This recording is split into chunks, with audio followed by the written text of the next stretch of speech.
नताशा के चले जाने की वजह से घर में दुख का माहौल बन गया था। जिन जहरीले तीखे मोमोज की वजह से नताशा की जान गई थी, उस बुढ़िया को अभी तक पुलिस पकड़ नहीं पाई थी।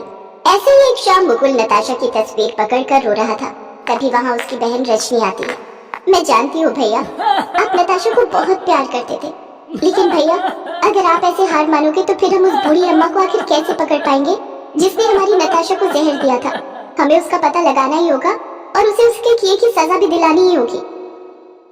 तुम बिल्कुल सही कह रही हो रजनी। जिसने भी मेरी नताशा के साथ ऐसा किया है, मैं उसे सजा जरूर दिलवाऊंगा। हमें ये पता लगाना ही होगा कि आखिर उस अम्मा ने ऐसा क्यों किया जो उसने उसे जहर वाले मोमोज खिलाकर मार डाला। तुम अभी मेरे साथ पुलिस स्टेशन चलो, मुझे बुढ़िया का स्केच बनवाना है। मुकुल अपनी बहन रजनी को अपने साथ लेकर पुलिस स्टेशन जाता है और उस बुढ़िया का स्केच बनवाता है। पुलिस उस बुढ़िया की छानबीन शुरू कर देती है। पुलिस बुढ़िया की तलाश शुरू कर देती है, लेकिन उसका कहीं भी पता नहीं चलता और आखिरकार थक हार कर पुलिस को ये केस बंद करना पड़ता है। नताशा के पिता एक रोज मुकुल से मिलने आते हैं। बेटा, मैंने अपनी इकलौती जवान बेटी को खोया है। मैं ऐसे हाथ पे हाथ रखकर नहीं बैठ सकता। मुझे किसी भी हालत में उस बुढ़िया को सजा दिलवानी ही होगी। आप बिल्कुल सही कह रहे हैं अंकल जी। जब तक मैं इस बात का पता नहीं लगा लेता कि आखिर उस बुढ़िया ने नताशा और रजनी को वो जहरीले तीखे समोसे देने की कोशिश क्यों की, मैं चैन से नहीं बैठूंगा।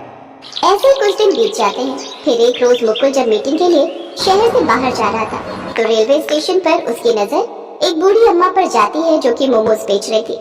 मुकुल सोच में पड़ जाता है। अगर मैंने सीधे जाकर इससे सवाल किया तो ये यहाँ से भाग जाएगी, फिर हम कभी नहीं जान पाएंगे कि इसने ऐसा क्यों किया। पहले मुझे इसे अपनी बातों में फंसाना होगा। राम राम काकी, ये मोमोज कैसे दिए? 20 रुपए प्लेट है बेटा। अरे वाह, ये तो बहुत ही सस्ते हैं। अरे बेटा, इस उम्र में तो बस पेट भरने के लिए कमा लूं उतना ही काफी है। महंगा बेचकर मैंने कौन सी जमा पूंजी इकट्ठी कर लेनी है। बोलो कितनी प्लेट करूं? आप एक प्लेट पैक कर दो। वो बुढ़िया जल्दी से एक प्लेट पैक करके मुकुल को दे देती है। मुकुल वो मोमोज लेकर उसी डॉक्टर के पास जाता है जिसने नताशा और रजनी का इलाज किया था। डॉक्टर जल्दी से उस मोमोज का टेस्ट करता है और फिर मुकुल से कहता है, मुकुल, इन मोमोज में भी जहर मिला हुआ है। ये वही जहर है जो नताशा और रजनी के पेट में से मिला था। रजनी की जान तो मैंने जैसे तैसे बचा ली थी, लेकिन नताशा के पेट में ज्यादा मात्रा में जहर जाने की वजह से उसकी जान चली गई। ऐसे तो न जाने ये कितने लोगों को जहर दे चुकी होगी और कितनों को मौत की नींद सुला चुकी होगी। हमें कुछ ना कुछ करना ही होगा, नहीं तो न जाने ये कितने लोगों की जान ले लेगी। इतना कहकर मुकुल पुलिस स्टेशन जाता है, जिसके बाद वो इंस्पेक्टर के साथ मिलकर उस बुढ़िया को पकड़ने का प्लान बनाते हैं। ऐसे एक रोज मुकुल उस बुढ़िया के पास जाता है। राम राम काकी, कैसी हो? आपके ये तीखे मोमोज तो मेरे सभी दोस्तों को बहुत पसंद आए, और मेरी बहन, उसका तो पूछो ही मत, वो तो आपकी फैन ही हो गई। आप ऐसा करो, आज 5 प्लेट पैक कर दो। तुम जैसे लोगों की वजह से ही तो मुझ गरीब का पेट भर पाता है। मैं अभी 5 प्लेट पैक कर देती हूँ। वैसे आपके मोमोज में तो कुछ अलग ही स्वाद आता है। इसमें कोई मीठा जहर मिलाती हो क्या? क्या कह रहे हो बेटा?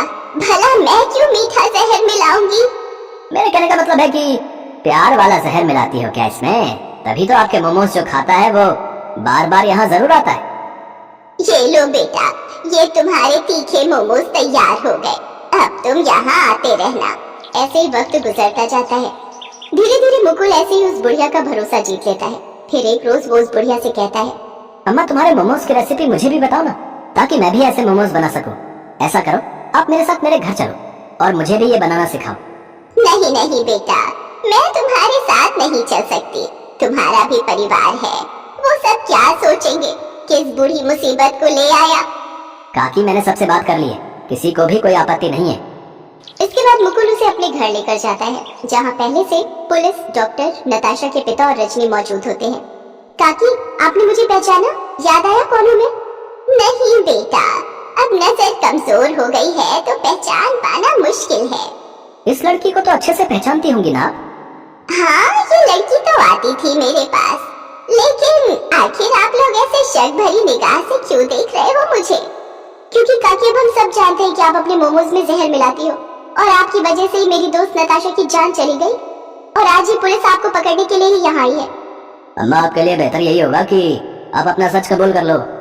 क्योंकि मेरे जवान बेटे की मौत भी इसी वजह से हुई थी। उसे किसी दोस्त ने मोमोज में मिलाकर जहर खिला दिया था और जिसने ऐसा किया उसका मुझे आज तक पता नहीं चला। इसीलिए मैं सबकी जान ले लूंगी। लेकिन एक इंसान की वजह से आप सबकी जान नहीं ले सकती। माता जी, आपने ऐसा नहीं करना चाहिए था। आपको हमारे साथ थाने चलना होगा। चलिए। पुलिस उस बूढ़ी औरत को गिरफ्तार कर लेती है, जिसके बाद से शहर में जवान मौतों का सिलसिला रुक जाता है। बूढ़ी काकी को 3 साल की सजा होती है। साथ ही वो उस लड़के को भी पकड़ लेती है जिसने उस बूढ़ी काकी के बेटे को जलन के मारे मोमोज में जहर मिलाकर खिलाया था।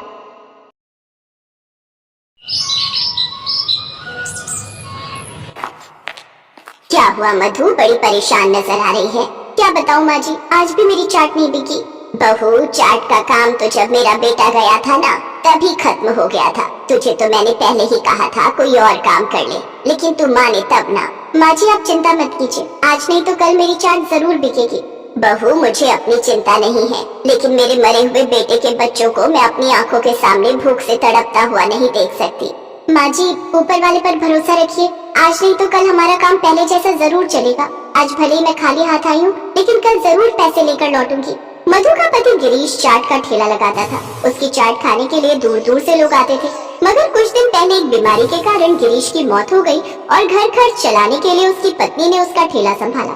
गिरीश ने उसे चाट बनाना सिखा दिया था। पहले तो उसकी चाट खूब बिकती, पहले की तरह ही उसके ठेले पर लोगों की भीड़ लगती थी। बहन, मुझे कुरकुरे चाट दे दो और मुझे पापड़ी कुरकुरे चाट दे दो। बस 2 मिनट रुको भैया, अभी बना देती हूँ। सबको अपनी अपनी पसंद की चाट मिलेगी। शुरुआती दिनों में तो उसकी चाट खूब बिकी, मगर कुछ समय बाद जब उसके ठेले के सामने रमेश ने चाट का ठेला लगा लिया, तो सब उसके ठेले पर ही जाकर चाट खाने लगे। अब तो मधु जो भी चाट का सामान बना कर लाती वो सब बेकार जाता। ये देख मधु मन ही मन कुड़ती रही, लेकिन उस रोज भी उसकी चाट नहीं बिकती और उस दिन वो खाली हाथ ही घर आती है। उसका लटका हुआ मुँह देख उसकी सास उससे कहती है, बहू, आज भी तुम्हारा चेहरा उतरा हुआ है, आज भी चाट नहीं बिकी ना? नहीं माँ जी, लेकिन अभी भी मेरा हौसला नहीं टूटा। आज नहीं तो कल मेरी चाट जरूर बिकेगी। एक दिन बहू ऐसा ना हो कि ऐसे ही सब खत्म हो जाए और हम सबको हाथ में कटोरा लेकर भीख मांगना पड़े। ये कहकर बूढ़ी सरला अपने पोते पोती की तरफ देखकर रोने लगती है। तभी मधु की आंखों में भी आंसू आ जाते हैं। माँ जी, इस तरह तो आप मेरा भी हौसला तोड़ रही हैं। एक दिन सब ठीक हो जाएगा। अगले दिन जब मधु चाट का ठेला लगाकर सारा सामान तैयार कर लेती है, तब रमेश उससे कहता है, अरे क्यों बेकार में ये ठेला लेकर चली आती है? तेरी चाट बिकने वाली तो है नहीं। अरे तू ये काम छोड़ और काम वाली बाई बन जा। इतना घमंड अच्छा नहीं रमेश भाई। आज अगर तुम्हारा काम अच्छा चल रहा है तो कल मेरा भी अच्छा चलेगा। अरे काम तो तब चलेगा जब कोई तेरी चाट खाना चाहेगा। उस रोज भी मधु जोर जोर से चिल्लाकर सबको आवाज लगाती है, चाट ले लो चाट, कुरकुरे चटपटी चाट, दही भल्ला चाट, पापड़ी चाट। वो बड़ी देर तक आवाज लगाती रहती है, लेकिन फिर भी उसके ठेले पर कोई नहीं आता। शाम को अपना खाली गला देखकर उसे बहुत दुख होता है। निराश होकर मधु ठेला लेकर घर की ओर चलने लगती है। तभी रास्ते में मंदिर के सामने से जब वो गुजरती है, तो उसकी सास के वचन उसके कानों में गूंजते हैं और वो ठेला रोककर मंदिर के अंदर चली जाती है और रोते हुए माता रानी से कहती है, हे माँ, इस गरीब पर कुछ दया कर, आखिर मेरे बच्चों को भी तो कुछ खाना दे। माँ, मेरा काम अच्छा चला दे ताकि मैं अपने बच्चों को और बूढ़ी सास का पेट पाल सकूं। रोते हुए मधु घर चली जाती है, जहाँ उसकी आंखों में आंसू देख उसकी सास समझ जाती है कि आज भी उसकी बिक्री नहीं हुई और वो रोते हुए कहती है, बहू, जब तुझसे ये काम नहीं हो पा रहा तो तू इसे छोड़ क्यों नहीं देती? बेटी, तू क्यों हम सबको भूखा मारने पर तुली हुई है? तू कुछ और काम क्यों नहीं ढूंढ लेती बेटी? बस कल आखिरी दिन माँ जी, कल भी कमाई नहीं हुई तो मैं ठेला लगाना छोड़ दूंगी। अगले दिन मधु बाजार से ताजी सब्जियां खरीदती है, तो सब्जी वाला उससे कहता है, मधु बहन, तुम रोज ताजी सब्जियां ले जाती हो, लेकिन वो रमेश तो घटिया माल ले जाता है चाट के। उसे ले जाने दो काका, लेकिन मैं लोगों की सेहत के साथ खिलवाड़ नहीं कर सकती। मधु बाजार में आखिरी उम्मीद के साथ चाट बेचने लगती है। आधा दिन बीत जाता है, लेकिन कोई उसके पास नहीं आता। फिर एक बुढ़िया उसके पास आती है और उसे एक मसाले से भरी डिब्बी देते हुए कहती है, ये लो बेटी, इस मसाले को अपनी चाट में डालना, फिर देखो क्या कमाल होता है। लेकिन तुम कौन हो अम्मा? बस अपनी माँ ही समझ लो। ये कहते हुए मुस्कुराते हुए वो बुढ़िया गायब हो जाती है। अम्मा, अम्मा, अरे ये अम्मा कहाँ गई? कहीं ये देवी माँ का कोई चमत्कार तो नहीं? मधु माता रानी का नाम लेकर उसमें से थोड़ा सा चाट मसाला अपनी चाट में डालती है और उसकी खुशबू पूरे बाजार में फैल जाती है। सभी ग्राहक रमेश के ठेले से हटकर उसके ठेले पर आ जाते हैं।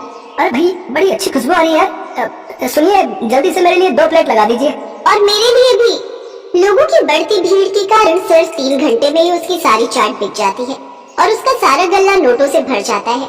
वो माता रानी का धन्यवाद करती है और खुशी खुशी घर लौटती है। घर आकर वो सारी बात अपनी सास को बताती है। माँ के मंदिर जाकर वो दोनों उनका धन्यवाद करती हैं। अब मधु के पास माँ का दिया हुआ कभी न खत्म होने वाला चमत्कारी चाट मसाला था, जिससे सभी ग्राहक उसके ठेले की ओर खींचे चले आते हैं और उसकी खूब कमाई होने लगती है। अब वो सभी खुशी खुशी रहने लगते हैं।